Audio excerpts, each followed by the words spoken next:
Shabbat Shalom. From the very first time that I led services at Congregation Beth Torah, I was blown away by the incredible sound of your voices singing along during services.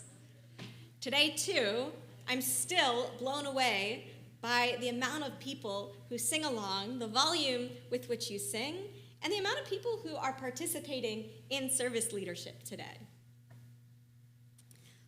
Not long after I began here, I learned the origin of the singing and of the communal service leadership.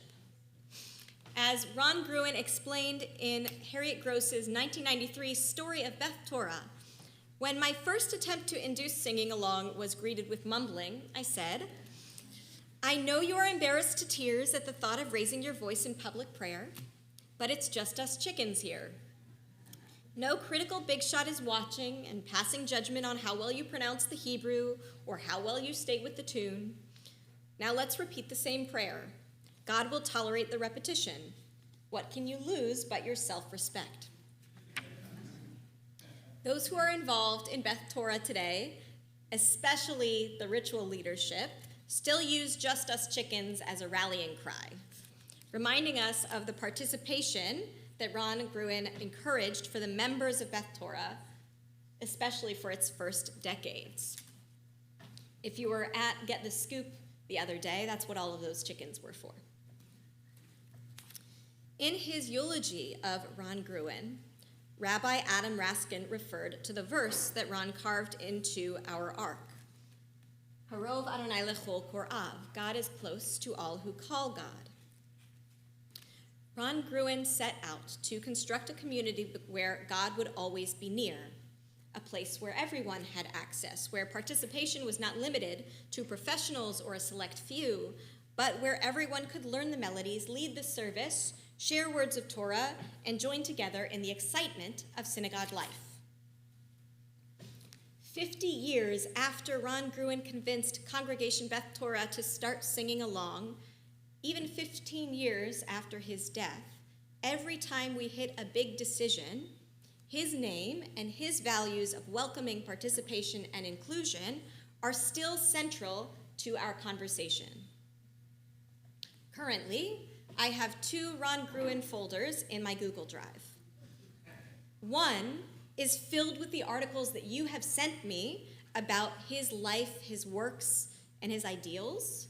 And one is filled with various recordings of him that our service leaders collected throughout the years. A year into my tenure here, that folder is still growing, and I am sure it'll continue to grow as Eileen and Fern and Zaylene continue their project of digging through the archives and organizing them. Just as our Judaism is shaped by thousands of years of stories about those we cherish, our congregation is consciously, intentionally shaped by 50 years of stories about Ron Gruen. Beyond Ron specifically, our congregation is shaped by the stories we choose to tell about this community and this space, the values we choose to bring forward into the next generation of Congregation Beth Torah. In Parshat Eikev, Moshe also knows the power of storytelling to shape community. Before the children of Israel enter their new land, Moshe continues to give them that lengthy lecture of cause and effect that we've been reading for the past month. If the Israelites love God with everything they've got and follow God's mitzvot, all will be well. If not, the people will see the effects of their own well-being and in the well-being of the land they're about to enter. Crucially, Moshe warns the people to remember that it was not your children who neither experienced nor witnesses the lessons of Adonai your God, but it was you who saw with your own eyes all the marvelous deeds that Adonai performed. The children of this generation of Israelites will not remember God's lessons without the help of their parents' memories. More importantly, this generation's children will not care about the lessons that God teaches without their parents' first-hand stories of God's wonders and even God's terrifying punishments. Our Judaism would not be where it is today without those oral traditions passed down from parent to child and parent to child for thousands of years. When we also share our stories and the stories of our ancestors with the next generation, we teach them what works and what doesn't. When we showcase moments in which we found awe, we inspire adventure. When we share our most vulnerable moments, we inspire caution and action.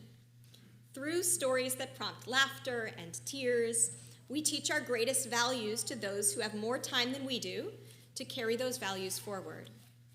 Perhaps through these stories, we teach the next generation to make themselves vulnerable too, to share their stories with those who come next. Throughout the book of Dvarim, including several places in Parshat Eikev, God's teachings are presented as ta'arichu yamim, or lema'an yirbu yamechem, so that your days will be lengthened. We do not just communicate our knowledge and our experience to make sure our own lives are lengthened through those that come after us. We communicate that knowledge and experience so that we can encourage better, longer lives for those individuals and communities who will live after us.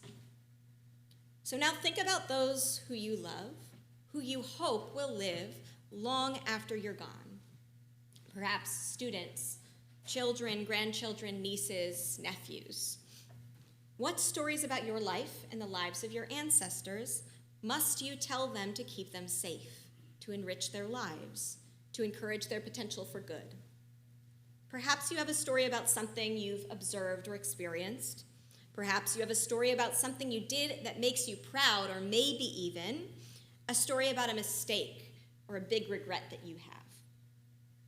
Through storytelling, whether in the format of journals, recordings, or a more general lacing of history into everyday conversation, you have the power to frame the cycles you know it is your responsibility to begin, or even the cycles it's your responsibility to end.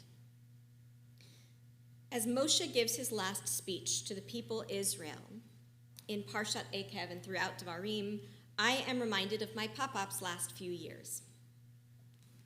For most of those years, I would spend each week sitting in his living room for hours and listening to him tell his story.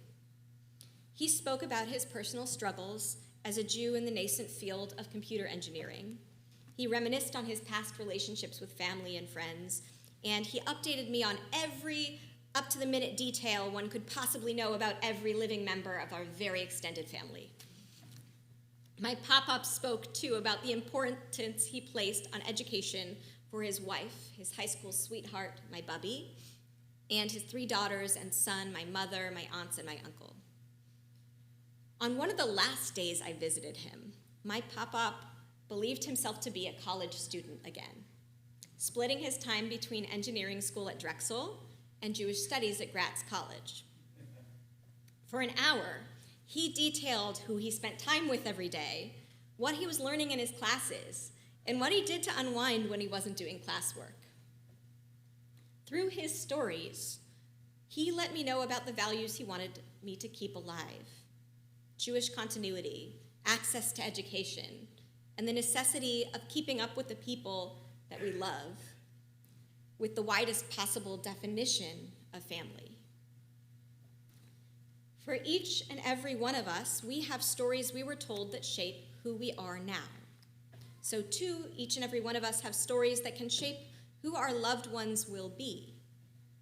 As a community, we get to choose the stories we continue to tell, the people we continue to honor, and the values we continue to bring forward as we shape the next generation of Congregation Beth Torah and the Jewish people. Shabbat Shalom. There are multiple things that are about to happen